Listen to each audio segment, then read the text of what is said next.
এই ভয়াবহ গরমে কিছুটা তাজা সিজনাল ফ্রুটস দিয়ে ক্রিমি ঠান্ডা সিমাইয়ের ফ্রুট কাস্টার্ড বানিয়ে নেওয়াটা ঘরে যেমন সহজ তেমনই উপাদেয়।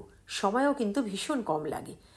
1 লিটার ফুল ফ্যাট মিল্ক, আমি এখানে আমুল গোল্ড ইউজ করেছি, সেটা একটুখানি উষ্ণ গরম করে তার থেকে 1 কাপ তুলে মিশিয়ে দিয়েছি 1 চামচ কাস্টার্ড পাউডার আর 1 চামচ মিল্ক পাউডার। খুব সামান্য একটু ঘিয়ে হালকা করে ভেজে নিয়েছিলাম সিমাইটা। আমি 1 মুঠো সিমাই দিয়েছিলাম, লম্বা সরু ভ্যারাইটিটা। ওটা সাদা থেকে গোল্ডেন ব্রাউন হতে খুব অল্পই সময় লাগে। ভাজা হয়ে গেলে ঘন হয়ে আসা দুধটা মিক্স করে আরেকটু নাড়াচাড়া করে মিশিয়ে দিয়েছি 1/2 কাপ মতো অর্গ্যানিক সুগার। তো এই মিষ্টিটা অবশ্য যার যার পছন্দ অনুসারেই তার মেশানোর কথা। এরপর একটু নাড়াচাড়া করে মিশিয়ে দিয়েছিলাম এই কাস্টার্ড পাউডারের গোলাটা।